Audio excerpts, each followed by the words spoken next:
નમસ્કાર, કચ્છ ભૂમિ ન્યૂઝમાં આપનું સ્વાગત છે। તલવાણાના 108 વર્ષની વયના પૂર્વ સૈનિક જાડેજા રવુભા ગગુભાનું અવસાન, સમાજમાં શોકની લાગણી। માંડવી તાલુકાના તલવાણા ગામે જાડેજા રવુભા ગગુભાનું અવસાન થયું છે।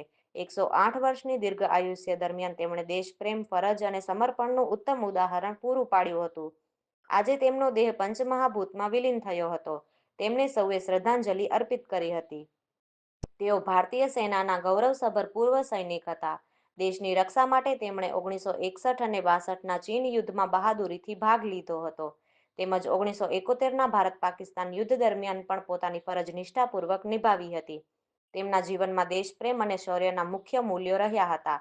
તેમના અંતિમ સંસ્કાર સમયે એક્સ સર્વિસમેન સુબેદાર જાડેજા જયેન્દ્રસિંહ દ્વારા કાર્યક્રમનું સંચાલન કરવામાં આવ્યું અને જિલ્લા સૈનિક બોર્ડર કચ્છ દ્વારા પ્રાપ્ત રાષ્ટ્રધ્વજ સાથે સૈનિકને શોભે તેવા રાષ્ટ્રીય સન્માન સાથે તેમને અંતિમ વિદાય આપવામાં આવી હતી। આ ગૌરવસભર અંતિમ વિદાય તેમના દેશ સેવાના અમૂલ્ય યોગદાનને યોગ્ય શ્રદ્ધાંજલિરૂપ છે। સૈનિક જીવન પછી પણ તેઓએ સમાજ સાથે સતત જોડાયેલા રહ્યા હતા। યુવાનોને સારા માર્ગે ચાલવા, દેશપ્રેમ જાળવવા અને શિસ્તબદ્ધ જીવન જીવવા માટે તેઓ હંમેશા પ્રેરણા આપતા। તેમની સરળતા, સંસ્કાર અને માર્ગદર્શન અનેક લોકો માટે આજે પ્રેરણા સ્ત્રોત રહેશે। તેઓ આજે રામ શરણ પામ્યા છે, પરંતુ તેમની બહાદુરી અને પ્રેરણાદાયી જીવન હંમેશા યાદગાર રહેશે। તેમના અવસાનથી ગામજનો, પરિવારજનો તેમજ ક્ષત્રિય સમાજમાં શોકની લાગણી વ્યાપી છે। મારા દાદા અને આ ગામના સૌથી વરિષ્ઠ નાગરિક એવા રવુભા ગગુભા જાડેજા, જે જન્મથી જ આ સમાજ અને દેશની ભાવના સાથે રચાયેલા હતા અને તેઓએ 17 વર્ષ આર્મીમાં સર્વિસ કરી અને રિટાયર્ડ થઈ અને આ દેશને તેમજ સ્પેશિયલ આ ગામને એવી પ્રેરણા આપી, એનાથી આ ગામમાં દરેક સૈનિક, પોલીસ અને રેલવેની અંદર જેટલા પણ છોકરા આજે જોડાયેલા છે એ મારા દાદાની પ્રેરણાથી જ જોડાયેલા છે।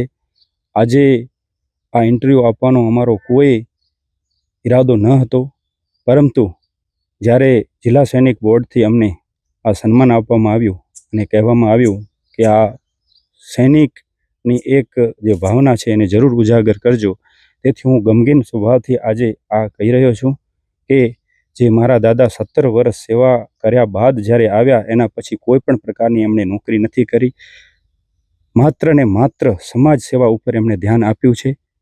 108 વર્ષની ઉંમરે આજે એ ભગવાનના દ્વારે પહોંચ્યા છે, ત્યારે હું બસ એક જ વિનંતી કરું છું કે હે ભગવતી, હે મા પરમાત્મા, એમની આત્માને પરમ શાંતિ આપે અને જે રીતે એમણે આ પ્રેરણા ગામને આપી છે એ પ્રેરણાથી આ ગામની દરેક નાગરિક, દરેક યુવાન પ્રેરણા લે। આજે 17 વર્ષ બાદ તેમણે લગભગ 37 વર્ષે રિટાયર્ડ થયા બાદ કન્ટિન્યુઅસ 60 થી 70 વર્ષ ગામની અંદર જે સુરાપુરા અમારો અહીંયા એક સ્થાન બનેલું છે, તે સ્થાનને ઊભું કરવામાં સંપૂર્ણપણે એમને જ ફાળે જાય છે। તેમણે સુરાપુરા ધામનું સ્થાન છે, એમણે બહુ જ સારી રીતે એક નાની શરૂઆત કરી અને આજે એવું સ્થળ બનાવી નાખ્યું છે કે ત્યાં દરેક ગામના લોકો અને જે સમાજની સેવા માટે સુરવીરના પાળિયાઓ છે, એમના માટે જ તેમની જિંદગી આખી વ્યતીત કરી નાખી। અમને બહુ દુઃખ થાય છે કે 108 વર્ષની ઉંમરે જ્યારે એ વિદાય લીધી છે, ત્યારે મારો લાસ્ટ કહેવાનો એટલો જ ભાવ છે કે મા પરમાત્મા ભગવતી તેમની આત્માને શાંતિ આપે। અસ્તુ।